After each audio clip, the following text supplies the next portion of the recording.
عزیز طلباء و طالبات، السلام علیکم۔ گزشتہ لیکچر میں ہم نے دیکھا تھا کہ رشید احمد صدیقی کا تعارف کیا ہے، جس کے خاکہ نگار رشید احمد صدیقی نے جو وکیل صاحب خاکہ لکھا ہے، جس کو ہمارے نشار میں شامل کیا گیا ہے، اس کا آج ہم مطالعہ کرنے والے ہیں۔ تو مختصراً تعارف میں یہ بات واضح ہو گئی تھی کہ رشید احمد صدیقی ایک ایسی شخصیت ہے جس نے مختلف علمی و ادبی شخصیات کے ساتھ ساتھ جو روز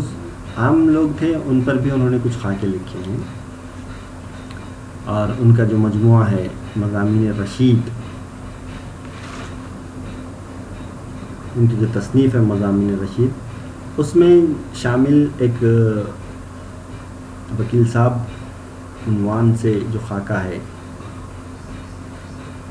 اس کا آج ہم مطالعہ کریں گے تاکہ ان کی جو تحریر ہے یا ان کے جو خاکہ نگاری ہے اس پر ہم کچھ حد تک روشنی ڈال سکیں گے۔ دیکھیے کس طرح سے اس خاکے کی شروعات ہوتی ہے۔ متعدد ناکام حملوں کے بعد ایک روز جون کے مہینے میں معلوم ہوا کہ ہمارا ہیرو یونیورسٹی سے حق بخشوانے میں کامیاب ہوا، اور اب ایک زین کا نیا سوٹ، پرانی ٹائی اور اس سے پرانی ٹوپی جو ایام میں دماغ سوزی کی تفسیر ہو کر رہ گئی تھی، زیب سر کر کے کلکٹر صاحب کے بنگلے سے لے کر نینی تال کے کوہستانی دامن تک ڈپٹی کلکٹر کاغذ بن گیا تھا۔ گرمی کا موسم جنو اور مراخ کے لیے فطرتاً مضر ہوتا ہے، اس لیے نینی تال، مسوری، شملہ، کسولی وغیرہ میں جب وہ دو ایک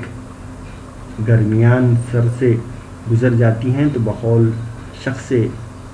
مغز کی گرمی چھڑ جاتی ہے، مکان واپس آتے ہیں۔ والدین جو BA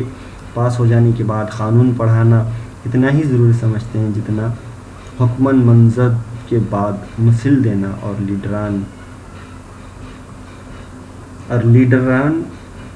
لیڈر ان قوم اسپیچ کے بعد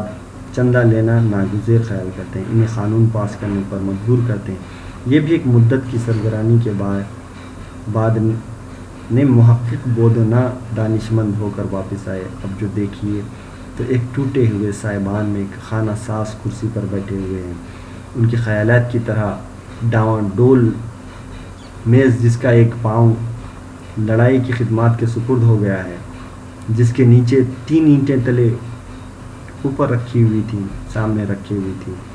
اس کے اوپر 3-4 کتابیں رکھی ہوئی تھی، جسے عالم تنہائی میں تو دیکھ کر دل ہی دل میں اڑتے تھے، لیکن جہاں کہیں کسی تہخانی کو میلی دھوتی، کندھے پر لاٹھی اور لاٹھی میں اس کا ایک جوڑا جوتا جس پر تیل اور گرد کی تہیں جم چکی تھیں، پشت پر پیتل کا ایک لوٹا، ایک میلی مختصر ٹوپی، باہم دست و گریباں کچھ بوکھلایا ہوا اور کچھ چوکنا رک آتے ہوئے دیکھا، اور فوراً سب سے موٹی کتاب کو اس بدحواسی کے ساتھ کھینچ کر بیچ میں سے پڑھنا شروع کیا کہ تمام دوسری کتابیں میز پر منتشر ہو گئیں، اور اس بےتابی سے میز کا ایک پایا اینٹ پر سے کھسک گیا، لیکن ڈگمگاتے ہوئے میز کو ایک طرف سے اپنی ران پر سنبھال کر فوراً دریائے فکر میں غوطے لگانے لگے، لیکن کنکھیوں سے دہخانی کو بھی دیکھے جاتے تھے۔ بدقسمتی سے اس کا رخ دوسری طرف مائل ہو گیا۔ اب ہمارے وکیل صاحب کا دماغی اور اس کے ساتھ ہی میز کا توازن بگڑنے لگا، دہخانی غائب ہو گیا۔ دیکھیے رشید احمد صدیقی دراصل وکیل صاحب کے عنوان سے انہوں نے یہ جو خاکہ لکھا ہے، اس میں شروعات میں وہ کہہ رہے ہیں کہ اس وقت جو حالات تھے، لوگ وکیل جب بنتے تھے یا اس کے لیے گھر جو سماج میں ایک اہمیت کی نظر سے وکیل کو دیکھا جاتا تھا، اور ہم دیکھتے ہیں کہ وکیل کا ایک رعب ہوتا تھا، لوگ کس طرح سے اس کو وکیل کو عزت کی نگاہ سے دیکھا کرتے تھے۔ پھر اس کے پہلے اس کو کن حالات سے گزرنا پڑتا تھا، یا BA پاس کرنے کے بعد پھر جیسے وکالت کی تعلیم حاصل کرنے تک کا جو سلسلہ رہتا تھا، اس وقت کے جو حالات تھے اس پر یہاں سے تھوڑی سی انہوں نے روشنی ڈالنے کی کوشش کی ہے۔ وہ کہہ رہے ہیں کہ متعدد ناکام حملوں کے بعد ایک روز جون کے مہینے میں معلوم ہوا کہ ہمارا ہیرو یونیورسٹی سے حق بخشوانے میں کامیاب ہوا۔ یعنی کہ تنزیہ کہہ رہے ہیں کہ کئی ناکام حملوں کے بعد، یعنی کہ کئی مرتبہ فیل ہونے کے بعد اب وہ پاس ہو گیا ہے۔ جون کے مہینے میں جو رزلٹ آیا اس میں سمجھ میں آیا کہ وہ جو یونیورسٹی کے امتحانات تھے اس میں وہ کامیاب ہو گیا ہے اور پھر وہ واپس آ رہا ہے، اور اب ایک ذہن کا نیا سوٹ، پرانی ٹائی اور اس سے پرانی ٹوپی یا ایام دماغ سوزی کی تفسیر وہ روغنی ہو کر رہ گئی تھی۔ زیب سر کر کے کلکٹر صاحب کے بنگلے سے لے کر نینی تال کے کوہستانی دامن تک ڈپٹی کلکٹر کا کاغذ بن گیا تھا۔ تو وہ کیسا آ رہا ہے؟ جس طرح کی ڈپٹی کلکٹر آتا ہے، اور وہ کیسا سوٹ ہے، پرانی ٹائی ہے، اس کے ساتھ ساتھ پرانی ٹوپی بھی ہے، اور وہ بنگلے سے جس طرح سے کلکٹر نکل کر آتا ہے اس طرح سے نینی تال کے کوہستانی دامن تک ڈپٹی کلکٹر کا کاغذ بن گیا ہے۔ جس طرح سے ڈپٹی کلکٹر ہوتا ہے وہ اس طرح سے بن کر آ گیا ہے۔ ایسی ایک تصویر وہ بنانے کی کوشش کر رہے ہیں وہ، کیونکہ گرمی کا موسم ہے، جنو اور مراخ کے لیے فطرتاً مضر ہوتا ہے، اسی لیے نینی تال، مسوری، شملہ، کسولی وغیرہ میں جب وہ ایک گرمیان سر سے گزر جاتی ہیں تو بقول شخص سے مغز کی گرمی چھڑ جاتی ہے، مکان واپس آتے ہیں۔ والدین جو BA پاس ہو جانے کے بعد قانون پڑھانا اتنا ہی ضروری سمجھتے ہیں جتنا حکمن منزہ کے بعد مسل دینا اور لیڈران قوم اسپیچ کے بعد چندہ لینا ناگزیر خیال کرتے ہیں۔ یہاں پہ ایک مثال کے ذریعے وہ بات بتا رہے ہیں کہ والدین کو بچے کی ڈگری ہو جانے کے بعد ان کو وکالت کی تعلیم دلوانا وہ اتنا ضروری سمجھنے لگتے تھے کہ جس طرح سے ایک لیڈر اسپیچ دینے کے بعد، قومی لیڈر اسپیچ دینے کے بعد کچھ کام کے لیے چندہ اکٹھا جمع کرتا ہے، ویسے ہی وہ ضروری خیال کرتے تھے۔ پھر انہیں قانون پاس کرنے پر مجبور کرتے ہیں۔ یہ بھی ایک مدت کی سرگرمی کے بعد انہیں محقق بودنا دانشمند ہو کر واپس آئے۔ پھر ہوتا یہ ہے کہ وہ وکالت بھی کامیاب کر لیتے ہیں اور ایک دانشمند بن جاتے ہیں، لیکن اس کے لیے ایک مدت درکار ہو جاتی ہے۔ یہاں پہ رشید احمد صدیقی طنز کرتے دکھائی دے رہے ہیں، کیونکہ ہم نے دیکھا ہے کہ بہت سارے لوگ یونیورسٹی میں ڈگری حاصل کرنے کے لیے، اب جیسا کہا انہوں نے کہ ناکام حملوں کے بعد ہم کو کامیابی آتی ہے، اور پھر اس کے بعد قانون کی ڈگری حاصل کرنے کے لیے نینی تال، مسوری، شملہ، کسولی وغیرہ جیسے علاقوں میں بھیج دیا جاتا ہے، اور پھر ایک مدت کے بعد وہ وہاں بھی کامیاب ہوتے ہیں۔ اب جو دیکھیے تو ایک ٹوٹے ہوئے سائبان میں خاک ساز کرسی پر بیٹھے ہیں۔ جب وہ وکیل بن جاتے ہیں اور واپس جب لوٹ کے آتے ہیں تو وہ کہاں بیٹھتے ہیں؟ ایک ٹوٹے ہوئے سائبان میں خانہ ساز کرسی پر بیٹھے ہوئے دکھائی دیتے ہیں۔ ان کے خیالات کی طرح ڈاواں ڈول میز جس کا ایک پاؤں لڑائی کی خدمت کے سپرد ہو گیا تھا، جس کے نیچے 3 اینٹیں تلے اوپر رکھی ہوئی تھیں، سامنے رکھی ہوئی تھیں، اس کے اوپر 3-4 کتابیں رکھی ہوئی تھیں، جسے عالم تنہائی میں تو دیکھ کر دل ہی دل میں کوڑتے تھے، لیکن جہاں کہیں کسی دہقانی کو میلی دھوتی کندھے پر لاٹھی اور لاٹھی میں اس کا ایک جوڑا جوتا جس پر تیل اور گرد کی تہیں جم چکی تھیں، پشت پر پیتل کا ایک لوٹا، ایک میلی مختصر ٹوپی، باہم دست و گریباں، کچھ بوکھلایا ہوا، کچھ چوکنا رک کر آتے ہوئے دیکھا، اور فوراً سب سے موٹی کتاب کو اس بدحواسی کے ساتھ کھینچ کر بیچ میں سے پڑھنا شروع کیا کہ تمام دوسری کتابیں میز پر منتشر ہو گئیں، اور بےتابی سے میز کا ایک پایا اینٹ پر سے کھسک گیا، لیکن ڈگمگاتے ہوئے میز کو ایک طرف سے اپنی ران پر سنبھل کر فوراً دریائے فکر میں غوطے لگانے لگے، لیکن کنکھیوں سے دہقانی کو بھی دیکھتے جاتے تھے۔ بدقسمتی سے اس کا رخ دوسری طرف مائل ہو گیا۔ اب ہمارے وکیل صاحب کا دماغی اور اس کے ساتھی کا میز کا توازن بگڑنے لگا۔ اب ہوتا یہ ہے کہ اتنی محنتوں کے بعد یا اتنی کوششوں کے بعد جب وکیل بن کر واپس آتے ہیں تو ایک ٹوٹی ہوئی میز پر بیٹھ جانا پڑتا ہے، ٹوٹی ہوئی کرسی ہے، ٹوٹی ہوئی میز ہے، پھر میز کے نیچے تین اس کے پاؤں ایک ٹوٹا ہوا ہے اور اس کو اینٹیں لگائی ہوئی ہیں، اس پر 4 کتابیں رکھی ہوئی ہیں۔ یہ جو وکیلوں کا جو ایک منظر وہ بتانا چاہ رہے ہیں رشید احمد صدیقی، اور ان کی جو کیفیت اجاگر کرنا چاہ رہے ہیں، اتنی مشکلات سے تعلیم حاصل کرنے کے بعد اس قسم کے کیفیات سے دو چار ہونا پڑتا ہے وکیلوں کو، اس پر وہ یہاں پہ طنز کرتے دکھائی دے رہے ہیں۔ وہ کہہ رہے ہیں کہ اب وہ جو اینٹیں رکھی ہوئی ہیں میز کے پاؤں کی جگہ پہ، اس پر کچھ کتابیں رکھی ہوئی ہیں، اور جب اکیلے ہوتے ہیں تو یہ میز کو دیکھ کر وہ خود بخود اس پہ کوڑنے لگتے ہیں، یعنی کہ ان کو غصہ آتا ہے اپنی حالت اظہار پر۔ لیکن جب کبھی بھی کوئی دہقانی آتا ہے تو یہ ہے کہ یعنی کہ ان کو ایسا لگتا ہے کہ کوئی آ رہا ہے دیکھنے کے لیے، اور وہ دہقانی یعنی کہ ایک جنگلی قسم کا آدمی ہے، یعنی کہ میلی دھوتی ہے، لاٹھی ہے، پھر ایک جوڑا جوتا بھی ہے، اور تیل اور گرد گری ہوئی ہے اس پر، پھر پیتل کا ایک لوٹا بھی ہے، میلی مختصر ٹوپی ہے۔ اس قسم کی وہ کیفیت بیان کر رہے ہیں وہ دہقانی کی، اور وہ ادھر ادھر دیکھتے ہوئے آتا ہے۔ لیکن جیسے ہی وہ دہقانی کو آتا ہوا دیکھتے ہیں تو وکیل کیا کرتے ہیں، موٹی کتاب جو میز پہ پڑی ہوئی کتابیں اس میں سے موٹی کتاب نکالتے ہیں، بدہوے ہوا سے کھینچتے ہیں، یعنی کہ ان کو کچھ اس کا ہوش نہیں ہوتا ہے کس انداز سے کھینچ رہے ہیں، اور وہ کھینچنے میں ہوتا یہ ہے کہ دوسری جو کتابیں ہیں وہ بکھر جاتی ہیں، منتشر ہو جاتی ہیں، اور پھر ہوتا یہ ہے کہ اس کی اینٹ کھسک جاتی ہے موٹی کتاب کھینچنے کے چکر میں، اور جب یہ اینٹ کھسک جاتی ہے تو اس کے نتیجے میں وہ کیا کرتے ہیں، اپنی ران سے اس کو سہارا دے دیتے ہیں میز کو، اور سنبھل جاتے ہیں، اور پھر اس کو دیکھتے رہتے ہیں چوری چوری یا ایسی نظروں سے کہ وہ کہیں اپنی طرف تو نہیں آ رہا ہے۔ لیکن بدقسمتی سے کیا ہوتا ہے، وہ جو دہقانی ہے اس کا رخ دوسری طرف ہو جاتا ہے، جس سے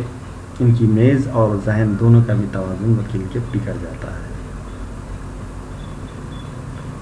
پھر ادھر ہمارے ہیرو نے فرط و ضیض سے کتاب کو پٹک دیا، میز پہلے ہی سے ڈگمگا رہی تھی، اس اچانک ہلچل سے خلا بازی کھا گئی، خیر درویش پر جان درویش، کرسی سے جھک کر میز اٹھائی، اور اس کے اندر ہی ابھی سر تھا، اور تمام وکیل کانٹے درست کر رہے تھے کہ ایک دوسرا موکل دور سے آتا ہوا نظر آیا۔ اب دیکھیں کیا ہوتا ہے، تو یہ جو دہقانی ہے دوسری طرف جاتا ہے، جس کی وجہ سے ان کا وکیل صاحب کا ذہنی توازن اور میز کا توازن دونوں بگڑ جاتا ہے۔ پھر اچانک کیا ہوتا ہے، غصے سے وہ جو کتاب موٹی کتاب انہوں نے لی تھی وہ کتاب وہ میز پر پٹکتے ہیں، اور پہلے ہی وہ توازن بگڑا ہوا ہوتا ہے، ایک ہلچل سی مچ جاتی ہے اس میز پر۔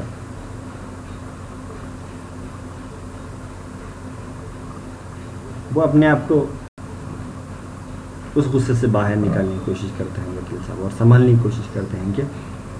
اسی دوران ایک دوسرا وکیل آتا ہے، موکل آ جاتا ہے، وکیل نہیں موکل آ جاتا، دور سے نظر آتا ہوا دکھائی دیتا ہے، اور اس کی حالت کا ان کو اندازہ آ جاتا ہے، اور وہ کیا کرتے ہیں، اپنا سر اٹھا کر کرسی پر کس بل کے ساتھ بیٹھنا چاہتے تھے، لیکن اس ہیجان افکار میں یہ تو بھول گئے تھے کہ سر میز کے نیچے ہے، اٹھے تو سر میز سے ٹکرا گیا، اور میز پھر سر بسر ٹوٹ، بیچارے سر پکڑ کر رہ گئے۔ اب وہ